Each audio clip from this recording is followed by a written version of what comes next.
Hello everyone. AP EAMCET బైపీసీకి సంబంధించి counselling registration start కావడం జరిగింది. సో రిజిస్ట్రేషన్ ప్రాసెస్ ఎలా చేయాలి, ఎక్కడెక్కడ ఏమేమి డీటెయిల్స్ ఎంటర్ చేయాల్సి ఉంటుంది అనేది డీటెయిల్స్ చెప్తాను. జాగ్రత్తగా మిస్టేక్స్ లేకుండా చేయండి. మళ్ళీ ఏమైనా ప్రాబ్లం అయితే కౌన్సిలింగ్ సంబంధించి మళ్ళీ మీరు హెల్ప్ లైన్ సెంటర్స్కి వెళ్ళి వెరిఫికేషన్ చేసుకోవాల్సి ఉంటుంది. కాబట్టి జాగ్రత్తగా చేయండి. ఇక్కడ మనకి అఫీషియల్ వెబ్సైట్ ఇది. వెబ్సైట్ లింక్ డిస్క్రిప్షన్లో కానీ టెలిగ్రామ్ ఛానల్లో కానీ లింక్ ఇస్తాను. అలాగే కౌన్సిలింగ్కి సంబంధించి కంప్లీట్గా గైడెన్స్ కావాలి, పర్సనల్గా నాతో టచ్లో ఉండాలనుకుంటే సో డిస్క్రిప్షన్లో పెయిడ్ గైడెన్స్కి సంబంధించి వాట్సాప్ నెంబర్ ఉంటుంది, కాంటాక్ట్ అవ్వచ్చు.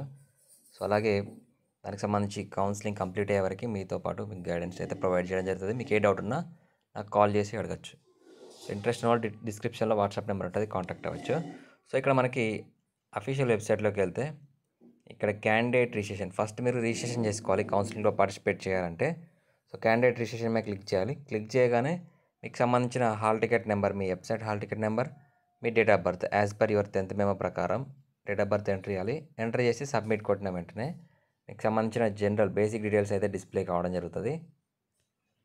సో ఇలా మీకు సంబంధించి బేసిక్ డీటెయిల్స్ వస్తాయి. మీ name, date of birth, father name, Aadhaar card number, gender, అలాగే మైనారిటీయా, మీ రీజన్ ఏంటి, మీ ఈమెయిల్ అడ్రస్, అంటే మీరు అప్లై చేసే టైంలో ఏదో డీటెయిల్స్ ఇచ్చారో ఎంసెట్కి అప్లై చేసే టైంలో ఆ డీటెయిల్స్ ఇక్కడ డిస్ప్లే అవుతాయి.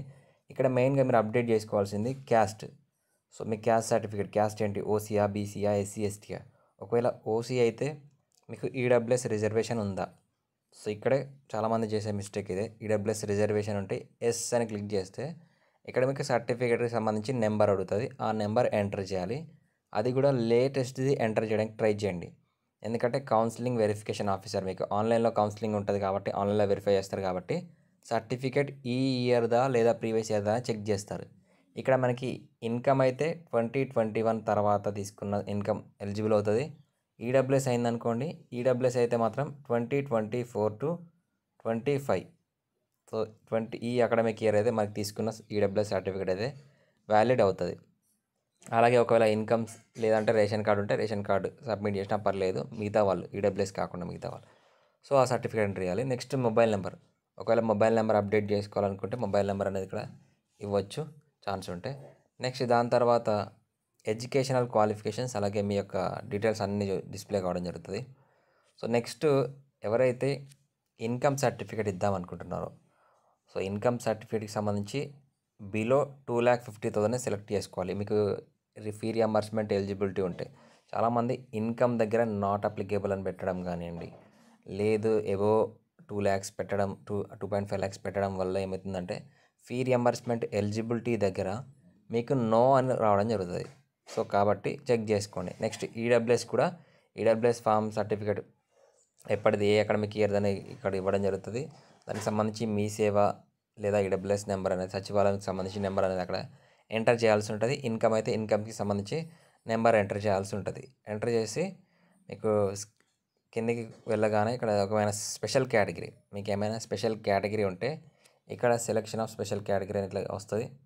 సో అందులో ఒకవేళ ఎస్, మీకు స్పెషల్ కేటగిరీ ఉంది, ఎన్సీసీ ఉంది, ఎన్సీసీ దగ్గర ఎస్, లేదా స్పోర్ట్స్ ఉంది, స్పోర్ట్స్ దగ్గర ఎస్, లేదా చిల్డ్రన్ ఆడు క్యాప్ ఉంటే ఎస్, స్కౌట్స్ అండ్ గైడ్స్ ఉంటే ఎస్, లేదు అంటే నో అని సెలెక్ట్ చేసుకోవాల్సి ఉంటుంది. సో దాని తర్వాత మనకి ఎడ్యుకేషన్ క్వాలిఫికేషన్స్, మీరు ఆల్రెడీ అప్లై చేసే టైంలో ఎడ్యుకేషన్ క్వాలిఫికేషన్ డీటెయిల్స్ ఇచ్చి ఉంటారు.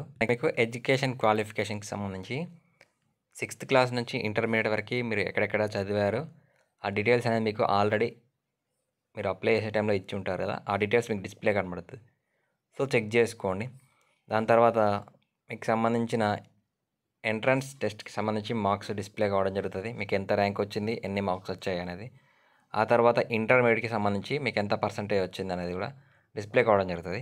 ఇక్కడ చాలామందికి ఇంటర్ మార్క్స్ అనేది ఒకవేళ అప్డేట్ చేసుకోమని అడిగితే, ఏమైనా డీటెయిల్స్ చేసుకోమని అడిగితే మీ యొక్క ఇంటర్మీడియట్కి సంబంధించి ఫస్ట్ ఇయర్ సెకండ్ ఇయర్లో ఆప్షనల్ సబ్జెక్ట్స్లో ఎన్ని మార్క్స్ వచ్చాయి దాన్ని బేస్ చేసుకొని పర్సంటేజ్ అనేది ఇవ్వడానికి ట్రై చేయండి.